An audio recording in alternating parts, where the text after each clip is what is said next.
Bueno, te damos la bienvenida una semana más al podcast de Tu Cerebro al Desnudo. Hoy podcast a tres bandas porque tengo a un lado a nuestro querido sensei doctor rapado Osman Salazar y al otro tenemos aquí a Nat Díez, nuestra invitada de hoy, que es Country Manager de CrossFit Spain y además una de los cerebros injodibles de nuestra mentoría, de las que entró en la fase beta y entró aquí en esto cuando aún era campo. Así que bienvenidos a los dos. ¿Y qué tal estás, Nat? Pues yo bien, ha sido cuando he oído lo de uno de mis cerebros injodibles, ha sido como mola, ¿no? Esto de construir comunidad, tú sabes bien, porque en CrossFit nosotros muchas veces lo hablamos con Osman, ¿verdad? Que hay mucho que aprender ahí, ¿eh? Por supuesto. Son un referente. En cuanto a ser comunidad se refiere, nosotros aprendemos de vosotros, eso está claro. Sí. Pues bueno, la idea de este podcast, como bueno, tú ya te lo sabes, es que vayamos desnudando tu cerebro, te vamos a ir preguntando un poco cosas y Osman te dará esa visión y sobre todo también que tú aproveches y te preguntes lo que te dé la gana, Osman, porque este podcast es para ti, o sea que esa es un poco la idea. Lo primero que te queríamos preguntar es, además que el otro día que dimos una formación en CrossFit Spain y vimos que, oye, la gente estaba interesada, nuestra curiosidad es cómo tú, que empieces en esta carrera de CrossFit, nos conoces y por qué. O sea, si recuerdas ese primer día de que dijiste, oye, ¿yo cómo di con estos chavales? Bueno, sí, lo recuerdo perfectamente, porque claro, uno de mis atletas, bueno, yo a todos los clientes, lo de clientes nos suena como medio raro, entonces los llamamos atletas, porque bueno, el fundador de CrossFit, aunque suena así como muy sectario, ¿no? Fundador y tal, pero bueno, quien se inventó toda esta movida, ¿no? Dijo que él trataba exactamente igual a una señora de 70 años que a un chaval de 20, ¿no? Todos éramos atletas y queríamos probar pues nuestras capacidades funcionales y físicas, ¿no? Pues uno de mis atletas, Víctor Goli, pues no sé cómo, empezamos a hablar pues probablemente de algún tema de neurociencia, alguna cosa, yo siempre estoy leyendo cosas, ¿no? Y me puse a hablar con él suele venir hacia la hora de comer y justo me habló de Osman y me dijo, ay, es que un colega mío tiene un podcast y tal, y es verdad que muchas veces te recomiendan cosas y no le haces como mucho caso, ¿no? Pero lo de Tu Cerebro al Desnudo así como que me llamó la atención. Y pues no sé en qué punto estabais vosotros en los comienzos o no, pero yo creo que os pillé como muy, muy al principio, porque enseguida creo que había como 2 o 3 podcasts a lo mejor y hubo como muchas cosas a mí que me conquistaron enseguida, ¿no? Primero, yo que soy anti-podcast, pero no por nada, sino porque tengo una mente muy dispersa y en cuanto se entretienen un poco ya me pongo ya a pensar en otras cosas. Y eran 20 minutos, ¿no? Y a mí luego, además, hacéis como un mini anuncio ahí, que hay como unas olas del mar y tal, ¿no? En plan de como que pones ahí de vacaciones un poco el cerebro para luego continuar el aprendizaje. A mí estos detallitos como que me encantaron. Y sobre todo que algo que parece que está como tan fuera del alcance de algunos, ¿no? De la población así, pues, bueno, no sé cómo describir normal, ¿no? Pero bueno, gente de a pie, de repente descubrir que sí puedes entender lo que un neurólogo está articulando, dices, ostras, pues lo entiendo. No sé si es que lo están explicando muy bien o es que a lo mejor no soy tan tonto como pensaba y puedo entender cosas como una temática superior, ¿no? Entonces a mí esa sencillez, enseguida eso, yo es que a todo el mundo que le explico del podcast digo, esto es neurociencia pero como para tontos, digo, tú y yo lo entendemos, ¿no? Y siempre os explico así. Y así es como empezó, ¿no? Salí a pasear por el mar, por aquí cerca de donde vivo, y los empezaba a escuchar y fue como enganchar una tras otra, empezasteis a hablar de la cerebrina y digo, bueno, venga, me voy a apuntar, ¿no? Al principio ya sabes que además como te llegan tantos emails al día, yo decía, bueno, esto no sé, tal, pero me empezó a interesar muchísimo la cerebrina. Y digo, porque esto es eso, es como tu dosis, ¿no? De neurociencia. Y nada, una cosa vino por la otra, luego que sí el libro, no sé, y así poco a poco, ¿no? Y de repente, pues nada, chicos, estamos aquí. Vaya resumen, vaya resumen. Ni nosotros lo hubiésemos podido decir mejor, la verdad.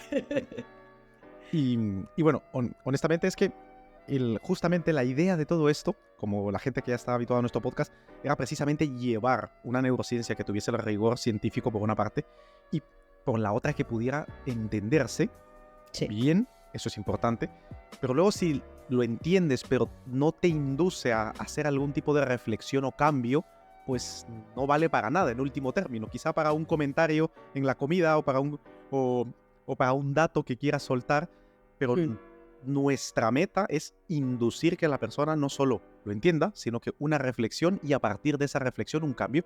De ahí lo que llamamos la neurociencia cotidiana aplicada, en el hecho que la puedas utilizar. Y bueno, al parecer, según lo que tú describes, hemos logrado hacerlo o estamos en ello, vamos. No, además es que Ignacio también, a mí me gusta mucho, yo vengo de hace muchos años, yo me dedicaba a la publicidad, era directora de arte, estuve 11 años trabajando en eso.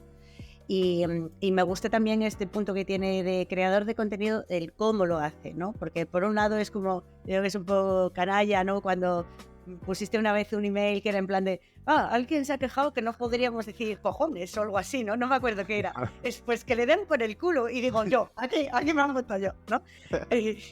Y luego también los gestos, o sea, la información cotidiana, es verdad que también se puede utilizar pues eso, en la comida, cuando estás charlando con alguien, ¿no? Yo me quedé, por ejemplo, con un dato de que las parejas, ¿no? Se suelen enfadar más o tienen más conflictos cuando no duermen, cuando no comen, ¿no? Entonces pasa algo y digo, oye, que mira, yo he escuchado en este podcast que no sé qué, ¿no? Está bien, ¿no? Nos hacéis quedar bien. Ese era nuestro objetivo, lo hablamos muchas veces con Osman, decíamos, nuestro objetivo es que luego la gente, después de leer a Cerebrina, vaya a la barra de bar con los colegas y se pegue el pegote de decir, bueno, mira lo que sé, ¿no? Exacto. No, claro, y no solamente eso, sino que además de que cuando des ese dato, que siempre es guay, es que cuando la persona que lo reciba, luego le parezca obvio y evidente porque es verdad, porque es real, porque no solamente está acompañado del sentido común, sino que está acompañado de la evidencia. Y recuerdo que David, también uno de nosotros, de los mentorizados, también nos decía, a ver, es que vosotros podéis acomodar la ciencia como queráis, pero es que la ciencia es ciencia, es decir, si esto está publicado y esto realmente induce un cambio en el cerebro, pues evidentemente, como lo digáis, puede cambiar más o menos, pero la evidencia está, ¿no?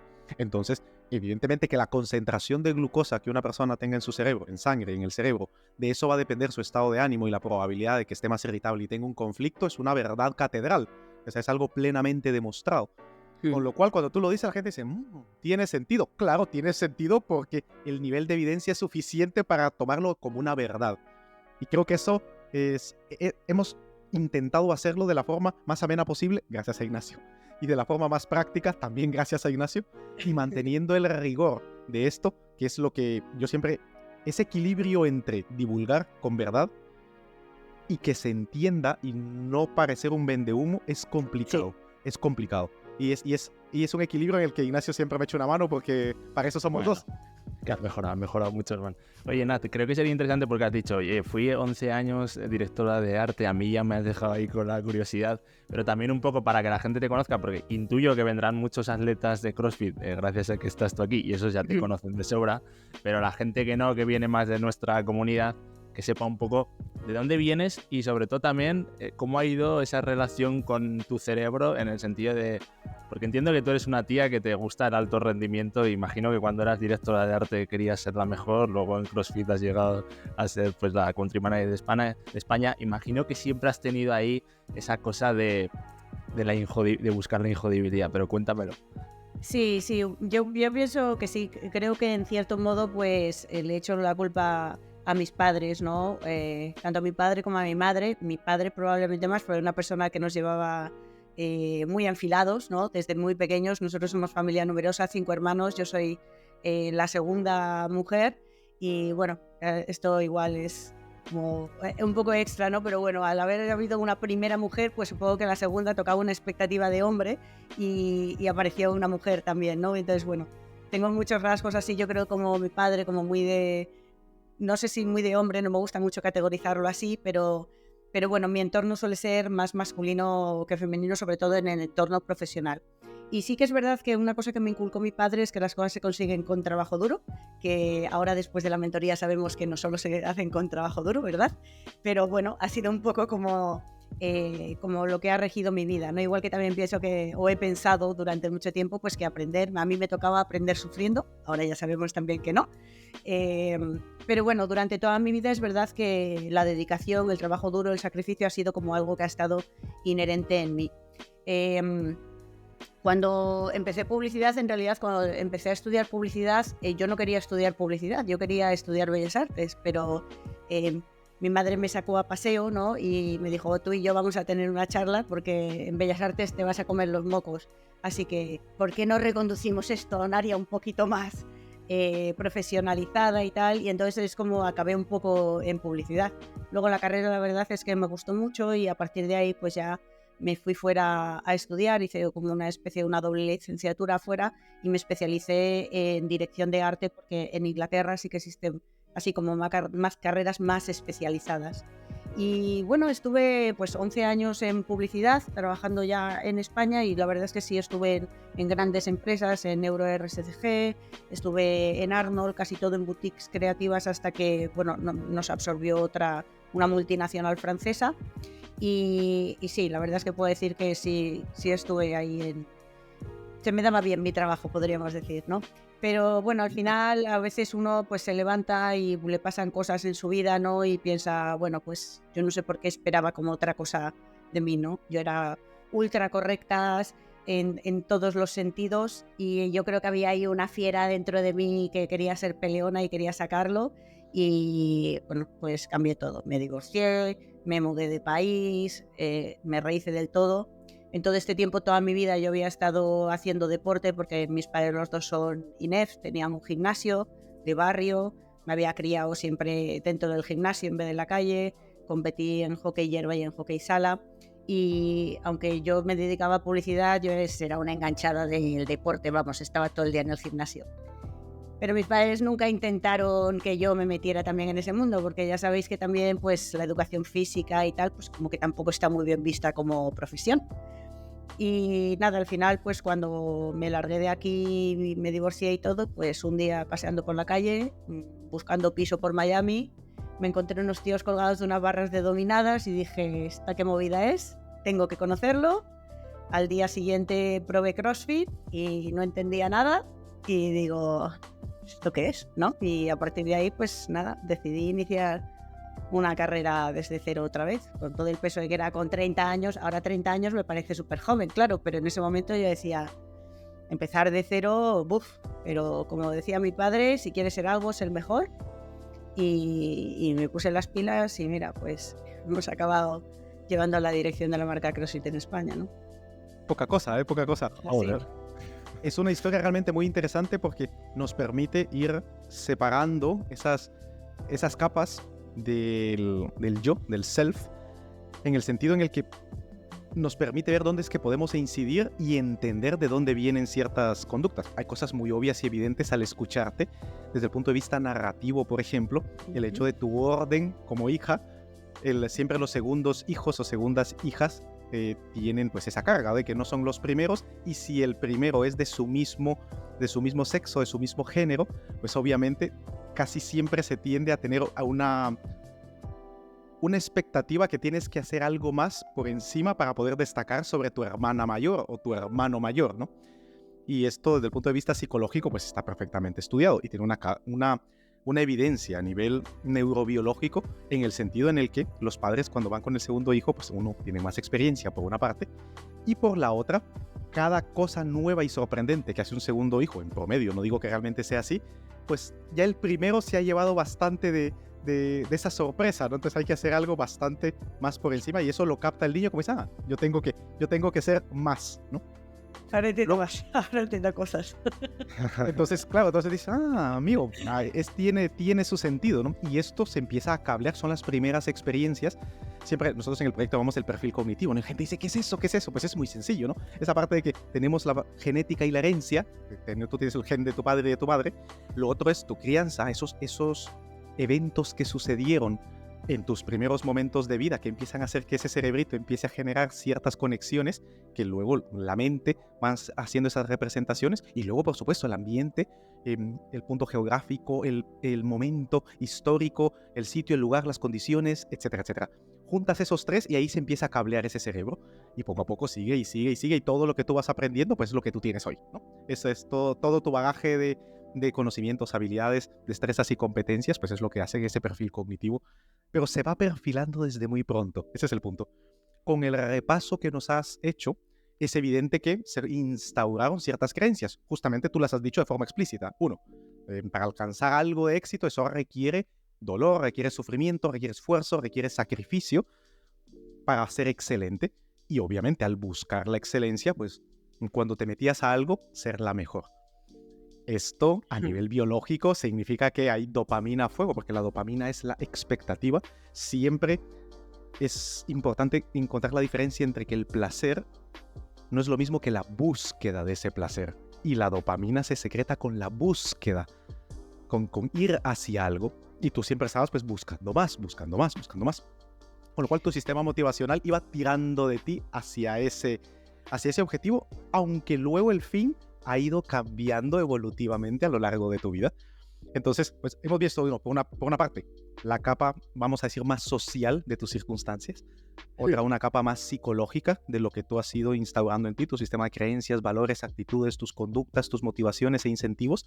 Y luego como esto, que al final de donde viene todo, es esas conexiones cerebrales, ese hardware y software, esa anatomía y esa fisiología del cerebro que en último término es la que se va adaptando y va haciendo lo que hoy somos.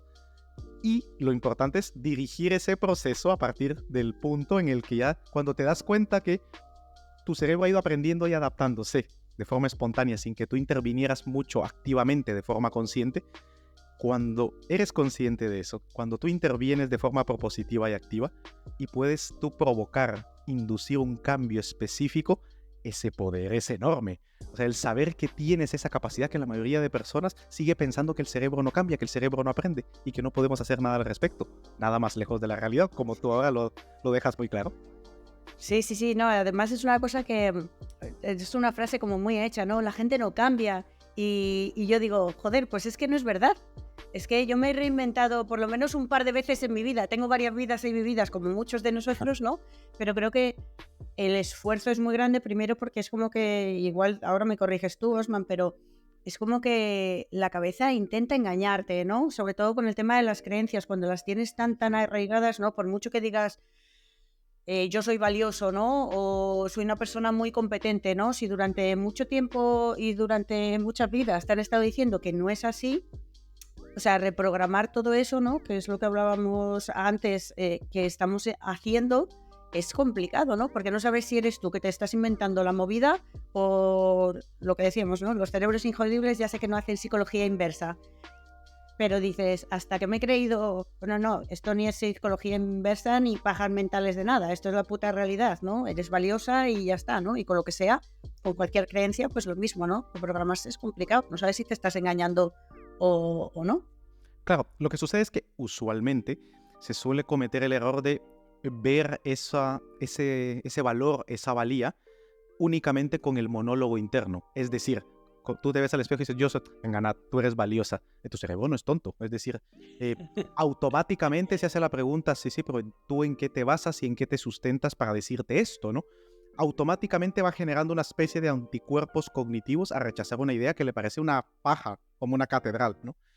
Ahora bien, una cosa es, un enfoque es completamente distinto. Es un momento, Nat, mira, tú empezaste el partido con estas condiciones, empezaste esto y has conseguido, has hecho real en el mundo, mira, has hecho esto. Ejemplo, has tenido esta carrera, con esta carrera has logrado estos puestos, con estos puestos has tenido este valor e impacto en la vida, medible y cuantificable con estas cosas, hayas ayudado, impactado en este número de personas y luego has cambiado de nicho y en ese nicho empezaste de cero y además hiciste esto, lograste, y vas repitiendo ese análisis y le pones la evidencia a tu cerebro enfrente y dices, pues, es obvio que realmente has hecho cosas importantes, es obvio que has hecho cosas que realmente valen la pena, es obvio que has hecho cosas que han impactado y que tienen un valor, y entonces velas y le dices a tu cerebro, muy bien, en lugar de contarte una narrativa, decir, oye, como se instaló el software muy pronto, que a lo mejor la valía no era suficiente y te la has creído hasta el momento, pues es como que te cojas aquí así,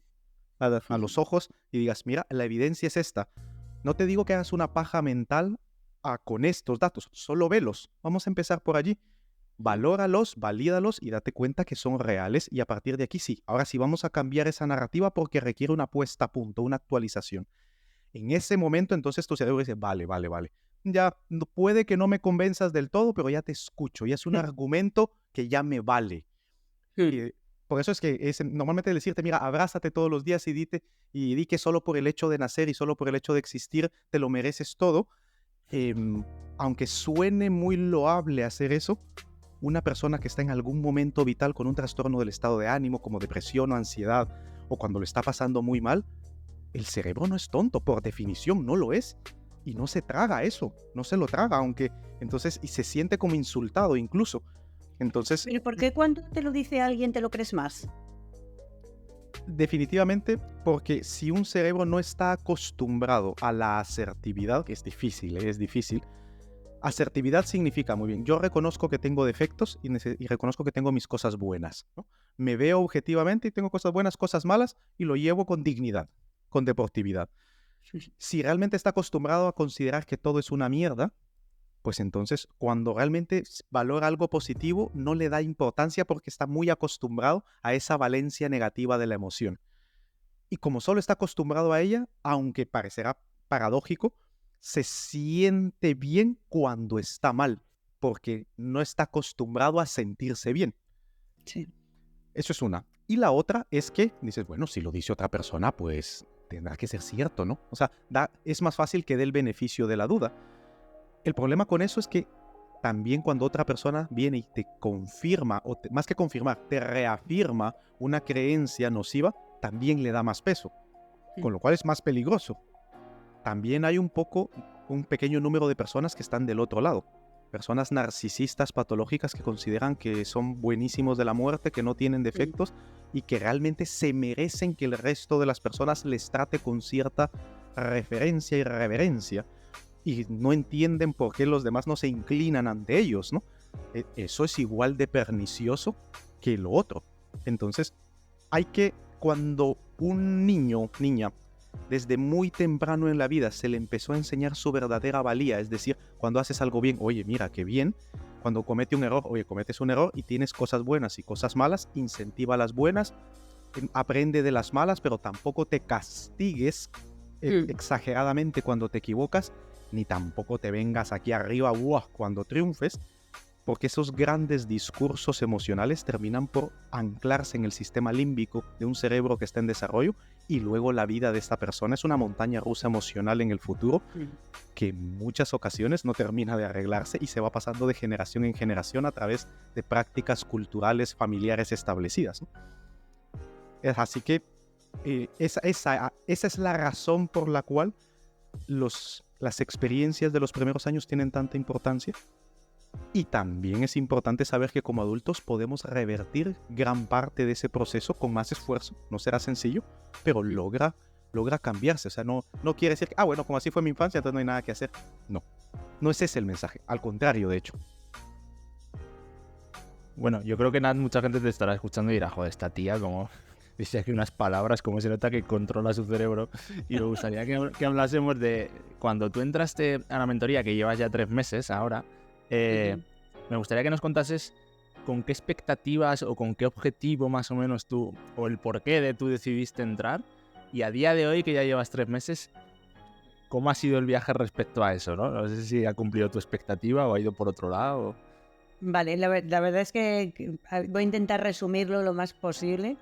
La verdad es que cuando lanzasteis esta idea de hacer como un experimento beta, ¿no?, de mentoría, mi lado competitivo, yo digo que no soy que no me gusta la competición, pero luego yo sé que soy súper competitiva, ¿no? Y dije, yo en esto exclusivo yo quiero estar, ¿no? Esto de los cerebros, es que a mí lo del cerebro injodible, lo de injodible me encantó, porque además, bueno, no solo por Greg Glassman, el fundador de CrossFit, ¿no? Pero él tenía una camiseta que ponía injodible, ¿no? Greg, que ahora no es el CEO de la compañía, pero sí que ha sido quien se ha inventado toda esta movida, es una persona que, bueno, es un genio. Cuando hablas con él dices, este tío está en otro universo.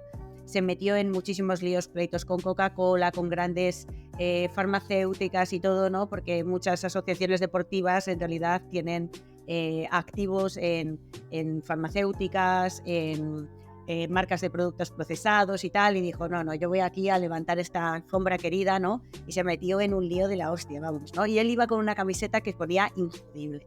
Y yo creo que eso es un poco también, un poco la filosofía que en CrossFit existe, ¿no? Pero aparte de eso, fuera más allá de las identificaciones. A mí lo del cerebro injodible me llamaba mucho la atención porque en mi vida he leído muchísimo, he intentado entender lo que me pasa a mí, lo que le pasa al resto, por qué actuamos como actuamos, ¿no? Y entonces fue como cuando os conocí en el podcast, fue todo como, vale, estoy donde tengo que estar, ¿no? No sé dónde nos va a llevar esto, pero estoy donde tengo que estar. Entonces salió lo de la mentoría, empezasteis a hacer como unas entrevistas, yo decía, claro, no, tenemos deportistas, escritores, no sé qué, yo pensando, aquí yo no sé cómo voy a entrar, pero bueno, ¿no? Y además escribí como el formulario ese, y por lo visto el formulario no se rellenó ni nada, pero os escribí por redes sociales. La cosa es que al final, Ignacio, tú me conseguiste llamar y conseguimos hablar, y parece como que, bueno, hubo algo lo suficientemente interesante como para decir, pues esta muchacha va a entrar aquí en la mentoría, ¿no? Y justo hicisteis el Zoom para explicarlo, abristeis plazas, y yo estaba en un momento que decía, a ver, ¿esto es lo que necesito o no es lo que necesito? Esto es otra de tus movidas, Nat, en las que estás intentando como poner todo en archivadores y controlar lo que yo llamo el sistema, la sociedad, la gente que hay alrededor, sondear las personas que son nocivas o no son nocivas, las que se te acercan o no sé qué, o esto te va a servir, ¿no? Así que al final me apunté al proyecto, creo que con más miedo que vergüenza. Os escribí un mensaje, me acuerdo, un email diciendo, oye, a mí no me podéis hablar muy en chino porque si no, no me voy a enterar de nada, ¿no? Y me dijisteis, relax, ¿no? Y así que iba un poco como, no sé si esto es lo que debería estar haciendo o no, pero vamos a probar. Y la verdad es que creo que os lo he dicho, estoy absolutamente agradecida. He tenido muchísimos recursos a lo largo de mi vida. He probado infinidad de terapias, libros, mil cosas, ¿no? Y incluso en procesos de coaching en los que te acompañan bastante.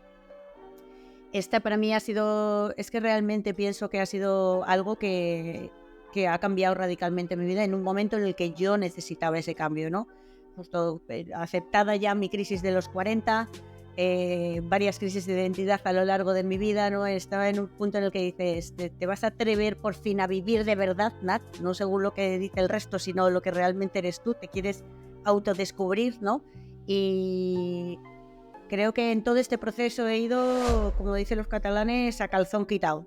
Digo, yo voy a ir a por todas, ¿no? Y creo que me habéis ayudado muchísimo en un proceso que uno sola no lo podría haber hecho. También es verdad que en el momento en el que noté yo que necesitaba ayuda, porque claro, empiezas a desmontar cositas. Claro, Osman llega aquí y te dice 4 cositas y parece que no son, o sea, que son importantes, es teoría, ¿no? Pero es lo que decimos, al final cuando aplicas y dices, a ver, me voy a sentar y voy a empezar a pensar esto que me estaba diciendo Osman, ¿no? Y dices, ups, si resulta que es que tengo unos impulsos de mierda, ¿no? Dices, ¿cómo yo no me había dado cuenta? Tanto que te analizas y tanto sabes de ti, ¿cómo no has tenido esta humildad como para decir, mierda, no respeto los tiempos de los demás, ¿no? O soy muy caprichosa, sí, claro, yo quiero ser muy efectiva en todo, muy profesional en todo, pero esa exigencia que a mí me está costando tantísimo quitármela y que me la han puesto de herencia, ¿no? Durante tantísimos años, resulta que es que yo estoy haciendo lo mismo con el resto, pero ¿de qué voy? ¿No? Y esas cosas que a lo mejor no había identificado así, me han ayudado muchísimo a progresar, ya no digo profesionalmente, ¿no? Porque sabéis que mi foco es sobre todo intentar desarrollarme a nivel emocional o tomármelo tan en serio como me he tomado en mi carrera durante tantos años, ¿no?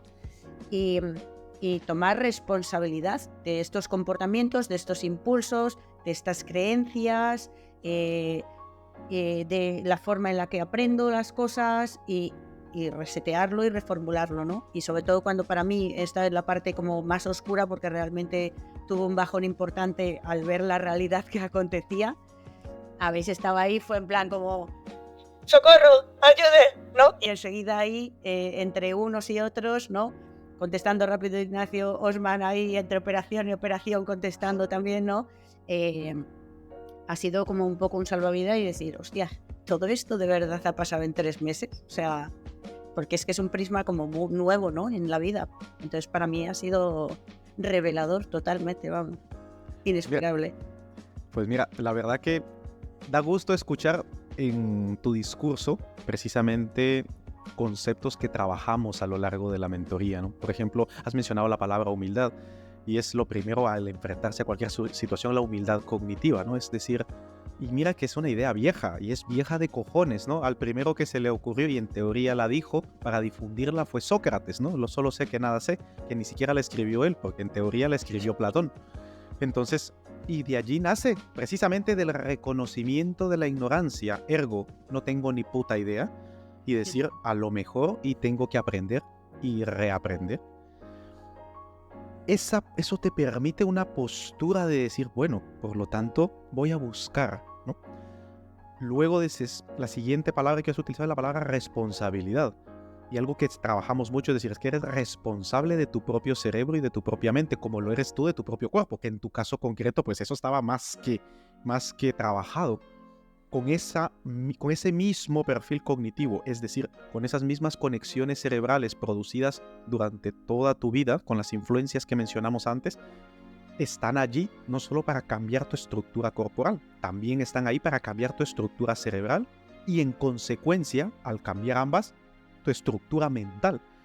Y yo creo que lo que referías de que muchos procesos de acompañamiento, muchos procesos de coaching, mentoring, consultorías, terapia incluso, al verlo únicamente desde la perspectiva, te das cuenta que en cada una de las sesiones de la mentoría yo siempre muestro todas las perspectivas que alimentan cada una de las mentorías y básicamente es pues desde la perspectiva histórica, económica, filosófica, política, ciencia de la computación, neurobiología, neuropsicología, la cultura popular, etc.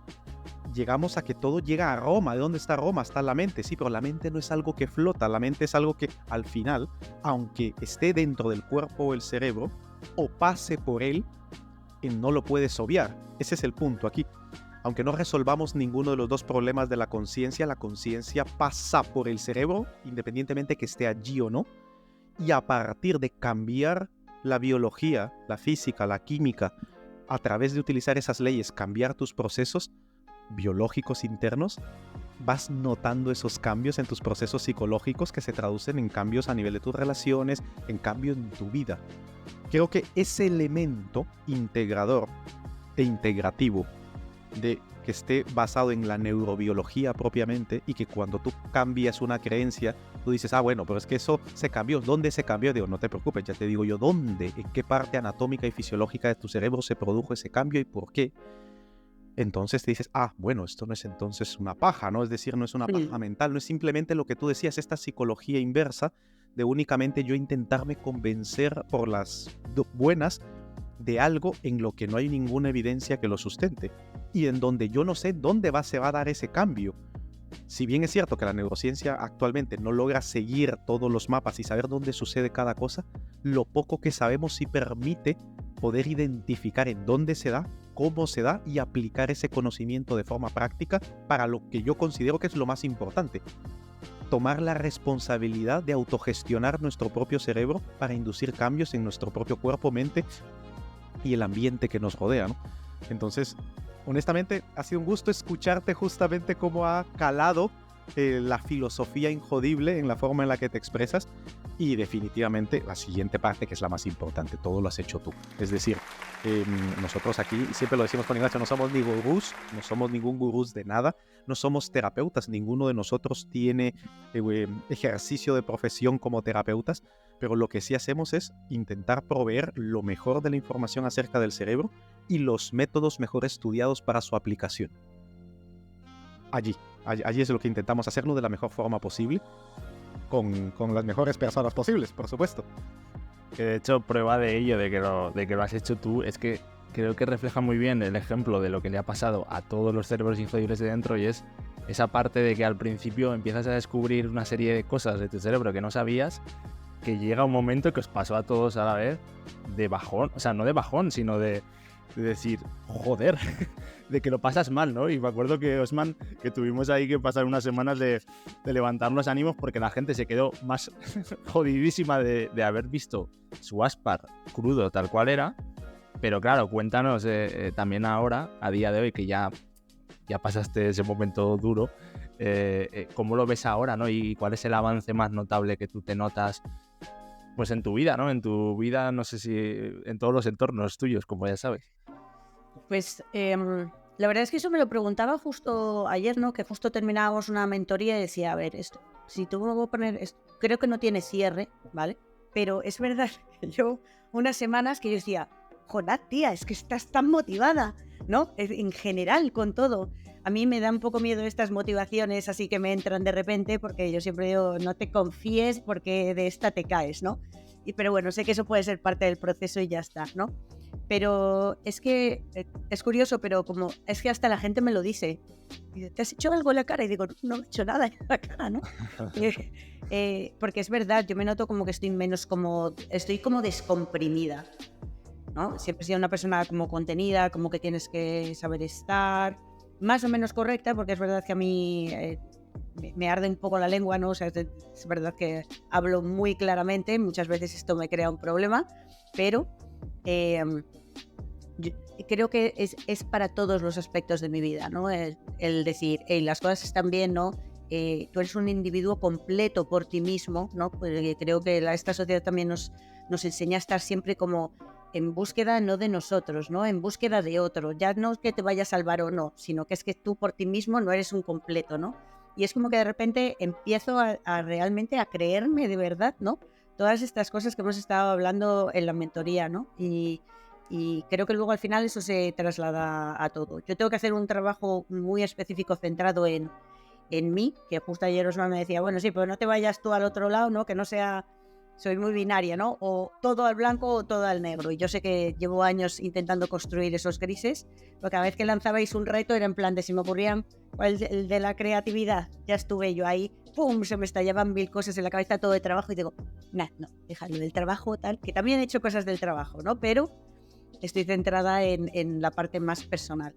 Pero es que creo que al final afecta a todo. O sea, porque aunque estés trabajando en la parte personal, como te encuentras mejor, ¿no? Es lo que hablábamos al final, con todo, ¿no? El Aspar, si funciona bien el Aspar, funciona bien lo demás. Con el Dreams, pues es lo mismo, ¿no?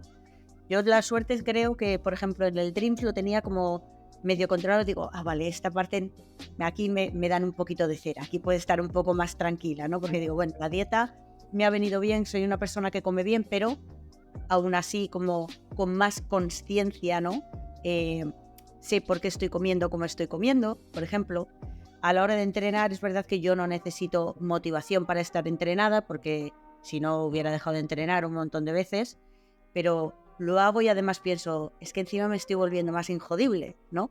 Cuando descanso, ya aquí ya se me ha ido la pelota en estos 3 meses, porque ya tengo hasta la tarjeta antirradiación del móvil para la electricidad sucia, la luz infrarrojos para los ritmos circadianos, porque yo soy una friki de esas cosas, ¿no? Pero ahora dices, no, es que todo esto me está haciendo más injodible, ¿no? Entonces ya no es una cosa de soy disciplinada porque lo tengo que hacer, porque tengo que demostrar. Yo hago las cosas porque a mí me van bien, ¿no? Y si al resto no le gusta, pues que les jodan, da igual, ¿no? Entonces, es como que contamina todo, ¿no? Este trabajo acaba llegando a todos lados, entonces creo que afecta a todo, en realidad. Más cosas del trabajo que he tenido que me he dado cuenta que las he sabido afrontar de otra manera que si me hubiera pasado hace 2 años, a ver, ataque de ansiedad cada 2x3, vamos. Y ahora dices, pues me va a rebalar un poquito. La verdad que es muy interesante, ¿no? Por ejemplo, para nuestra audiencia, que hemos estado ya mencionando aspectos muy concretos de nuestra metodología, que la gente diga, un momento, Aspar, sí. Dreams, y esto que... Y qué bien, porque o sea, nos permite dar una pequeña ventana de realmente qué es eso y por qué funciona. Lo primero que has dicho es decir, la motivación para entrenar y la motivación, saber el hecho que voy a atracones por momento y que luego puedo desplomarle y que eso es parte del proceso. Precisamente una de las mentorías va de la verdadera motivación, sabiendo que hay una motivación intrínseca, una motivación extrínseca y que tienen unas vías dopaminérgicas que son las vías de la motivación que están metidas biológicamente dentro del propio cerebro, estructuralmente hablando, ¿no? Y se explica cuáles son estas y cómo se activan. Lo del Aspar, pues esa matriz de 20 mecanismos cognitivos que básicamente es cómo nuestro cerebro hace lo que hace. con un orden lógico, ¿no? El por qué tienen ese orden, por qué van unos en un sitio y en otro, y cómo vamos modificando todo el perfil cognitivo pasando a su través. Y lo del Dreams, que es precisamente esa autogestión corporal de nuestra dieta, la respiración, el reposo, la relajación, el entrenar, el ejercicio, la actitud de aprendizaje, meditación, mindfulness, atención plena, la socialización, el sueño, ¿no? Y entonces el hecho de saber que tú tienes, muy bien, todas las cuestiones que nos pasan en la vida es una experiencia cognitiva, que se le llamamos en la mentoría, ¿no? Un evento vital, y saber que cada uno de esos elementos, ya sea el cuerpo, el cerebro, la mente, el ambiente o la situación, podemos abordarlas o con el Dreams, para gestionar nuestro cuerpo y cerebro, con el Aspar, nuestro cerebro y nuestra mente, y luego los entornos, como tú bien decías, Nat, es decir, acostumbrada, entrenada literalmente al entorno profesional y quizá no tan concientizada de los entornos personal, por ejemplo, el entorno cotidiano, las relaciones personales, el entorno creativo, justamente cuando decías, en el momento cuando vas a la creatividad se te viene todo y dices, wow, y el entorno económico, que sigue siendo una variable muy importante de nuestra calidad de vida percibida, y como hablábamos en la mentoría de ayer justamente, de nuestra capacidad de éxito y el estatus, ¿no? Y tener en consideración que tienes unas herramientas en las que puedes incidir en cualquiera de los elementos de cada uno de los momentos vitales, estés sola o acompañada, y no importa las circunstancias externas, es precisamente por diseño que está estructurado así para permitirle a cada persona saber dónde entrarle a su propio cerebro y elegir la puerta de vía que se ajuste al momento y circunstancias en cuestión, ¿no? Así que es un gusto escucharte, honestamente, Nat, luego de ver cómo entraste con las características y circunstancias del momento y ver cómo a través de todo este proceso que no ha sido fácil, pues hoy por hoy, pues continúas esa espiral, como has dicho, esto no tiene tope, esto no tiene fin, ¿no? Tampoco es un círculo, ¿no? Al contrario, es ese espiral ascendente de injodibilidad que es el que realmente es el camino al cerebro injodible, que es el que pregonamos en este proyecto. Que nunca acaba, nunca se alcanza, como decimos. Exacto. Pues bueno, chicos, yo no sé si queréis añadir algo más. Si no, voy a aprovechar también, como decía ahora Osman, a que no se nos olvide anunciar que el próximo día 23 vamos a hacer una masterclass precisamente para abrir las puertas de esta mentoría Cerebro Injodible, en la que ya está Nat y otros cerebros injodibles. Y la manera de apuntarse es, si no lo estás ya, suscribirte a nuestra cerebrina diaria en tucerebralesnudo.com, y ahí es donde vamos a dar todo tipo de detalles de lo que va a pasar en los próximos días, de cuándo va a ser esta masterclass. Esa masterclass será totalmente gratuita, explicaremos en qué se basa todo este método que acaba de escribir Nat, y si te interesa pues podrás entrar, y si no pues no pasa nada, eso que te llevas, que seguro que ya aprendes mucho. No sé si queréis añadir algo más, os dejo que deis el broche final si queréis. Pues nada, yo agradeceros en realidad como que hayáis aparecido de manera tan casual. Voy desde aquí a agradecérselo también a Víctor Goli, que la verdad es que si nos está escuchando le doy aquí las gracias. Y nada, yo espero que mucha gente realmente pues se aventure a esto. Como bien habéis dicho, las mentorías están muy bien, pero es trabajo. O sea, tienes que querer trabajártelo, ¿no? Pero vamos, merece más que la pena. Y yo creo que es fundamental dejarle a nuestra audiencia una foto de la realidad. Hay un concepto que nosotros llamamos la ética cognitiva, y entonces, más que un speech de venta, dejarle a la gente decir, muy bien, esto es real, ¿no? Y ahora en retrospectiva, Ana, cuando tú entraste a esta mentoría, que recuerdas que siempre decimos, ¿cómo estás de cerebro del 0 al 10? ¿Te acuerdas que es una cosa que preguntamos? Sí. ¿Cómo considerabas que estabas tú al inicio de lo que recuerdas? Pues la verdad es que yo pensaba que estaba bien, pero es que luego caí y dije, hostia, pues las cosas no están tan bien como yo pensaba. Y así que no sé muy bien en dónde ponerme. Bueno, luego, perdón que te interrumpa, luego de darte cuenta de cómo estabas en realidad, ¿qué nota es esa cuando ya te diste cuenta de cómo estabas en realidad? Pues yo diría que a lo mejor estaba entre un 6,5 y un 7. Y bueno, sé que tiro para lo bajo porque, bueno, yo voy a compararme con todo lo que yo he vivido, ¿no? No me comparo con otros. Hombre, claro. Pensaba que estaba ahí refinada, tenía ahí un buen trabajo personal hecho, tal, y creo que estaba demasiado confiada en el trabajo que había hecho y digo, bueno, pues venga, un 6,5, ¿no? Y ahora por lo menos yo creo que estoy 2 puntos por encima.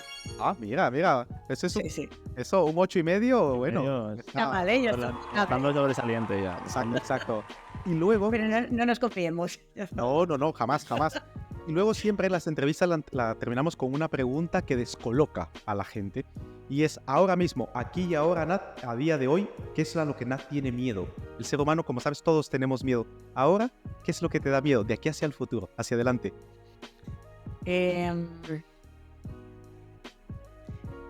No sé muy bien qué me da miedo, la verdad, porque... Bueno, sí, os voy a contar una cosa.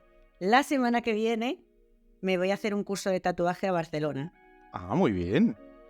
Pero vamos, esto es como totalmente nuevo, ¿eh? No te creas tú aquí que yo he tatuado a la gente... Y estoy un poco cagada, que es que las dos personas a las que voy a tatuar son gente cercana. Y es algo como totalmente nuevo para mí, ¿no? Y no sé muy bien lo que va a acontecer, aunque tengo muchas ganas de esa semana porque realmente voy a estar totalmente fuera de mi entorno y me va a testar de mil maneras, ¿no? Más allá de que sea un tatuaje o no, es Claro. que es un entorno totalmente diferente al CrossFit, no es mi entorno profesional para nada. Entonces, bueno, no sé si es miedo porque estoy como así, como con mucho excitement, ¿no? Pero como excitada por el tema, emocionada. Pero quiero ver cómo respondo a eso. Pues mira qué bien. Es todo como incertidumbre, ¿no? Así tal. Quiero ver qué es lo que hay dentro de aquí y qué pasa. Claro, y mira, me alegra ver que se notan los efectos de la aventuría, Ignacio, porque donde hay que indagar es precisamente cuando, ahora tú ya sabes de que cuando sientes miedo, cuando sientes cierto temor, cierta desesperación ante algo, es emoción sin respiración, ¿no? O sea, ahora sabes que es donde tienes miedo, donde hay que ir a buscar, ahí es donde está realmente lo que tu cerebro quiere hacer. Y el verlo desde esta perspectiva creo que está muy bien. No hay mejor cierre, desde mi perspectiva, para este podcast que precisamente una muestra de injodibilidad, ¿no? Eso de ser injodible es directamente identifica el miedo y ve y sigue por allí, porque donde está el miedo, ahí está la injodibilidad. Muchísimas gracias, Nat, por dejarnos desnudar tu cerebro. A vosotros siempre.